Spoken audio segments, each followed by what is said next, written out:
आज देशात लोकसभा 2024च्या निवडणुकीचे एक्झिट पोल जाहीर होणार आहेत। आजच्या व्हिडिओत आपण यावरतीच बोलणार आहोत। अशात कोण जिंकणार याचे कौल किंवा आराखडे आता काही मंडळी मांडायला सुरू करतील। कोण जिंकणार, कोण हरणार, कोणाला किती जागा मिळणार, कोणाच्या किती जागा जाणार, असे सर्व आराखडे मांडायला आता सुरुवात होईल। याचं कारण म्हणजे 4 जून म्हणजेच आजपासून अवघ्या 2 दिवसावरती आलेला लोकसभा 2024चा निकाल। नमस्कार, मी दिलीप। घेऊन टाक या आपल्या YouTube चॅनलमध्ये आपलं स्वागत। कृपया व्हिडिओला लाईक करा, शेअर करा, सबस्क्राइब करा, बेल आयकॉनवरती क्लिक करा आणि तुम्हाला काय वाटतं नक्की कमेंट बॉक्समध्ये मांडा। या व्हिडिओत आपण सेफॉलॉजी किंवा निवडणूक शास्त्राबद्दल बोलणार आहोत।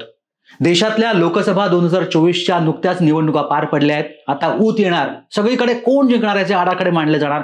अमुक एका पक्षाला इतकी मतं मिळतील, हा पडणार, हा जिंकणार, या पक्षाचं इतकं नुकसान होणार किंवा त्याला फायदा होणार, असे अनेक अंदाज आजपासून मांडले जाणार आणि मतदारांच्या डोक्याचा भुगा होणार। आपण ज्याला मत दिलं तो पक्ष कसा पडू शकतो या संभ्रमात आता मतदार राजा राहणार। एक्झिट पोल म्हणजे काय रे भाऊ, असा प्रश्न आपल्यापैकी अनेकांना पडणार। मग एक्झिट पोल म्हणजे काय हे आपण ग्राफिक्सच्या माध्यमातून जाणूनच घेऊया। बघा, एक्झिट पोल म्हणजे काय? निवडणुका झाल्यावर आणि निकाल येण्याच्या आधी कोण जिंकणार आणि कोण हरणार याचे अंदाज काही संस्था मांडतात। त्या पक्षाचा गेल्या काही महिन्यातला एकंदरीत ग्राफ पाहिला जातो, त्या पक्षाला सहानुभूती आहे किंवा त्या पक्षाची लाट आहे याचा अंदाज पाहिला जातो। त्या हिशोबाने त्या पक्षाच्या उमेदवारांना किती फायदा किंवा तोटा होऊ शकतो याचाही अंदाज घेतला जातो। काही वेळेस अमुक एका मतदारसंघातली हवा काय आहे हे पाहिलं जातं, त्यानुसार तो उमेदवार किंवा पक्ष किती जागा मिळवणार हे सांगितलं जातं। हे अंदाज जवळपास 80% बरोबर असतात। आता गेल्या काही वर्षापासून भारतामध्ये एक्झिट पोल प्रसिद्ध केले जातात, मात्र याची सुरुवात भारतात 1998 साली झाली। सर्वात आधी नेदरलँड्समधले प्रसिद्ध समाजशास्त्र अभ्यासक आणि राजकीय नेते मार्सेल वॉन डॅम यांनी याची सुरुवात केल्याचं सांगितलं जातं। 15 फेब्रुवारी 1967ला त्यांनी एक्झिट पोलची सुरुवात केली असं सांगितलं जातं। 1936 साली अमेरिकेत मतदानानंतर लोकांना विचारण्यात आलं होतं की त्याने कुणाला मतदान केलं। जॉर्ज गेलप आणि क्लॉड रॉबिन्सन यांनी न्यूयॉर्क शहरात फिरून हे अंदाज घेतले होते। त्यानुसार अध्यक्षपदाच्या निवडणुकीत फ्रँकलिन रुझवेल्ट जिंकतील असा अंदाज बांधला गेला होता आणि झालाही तसंच।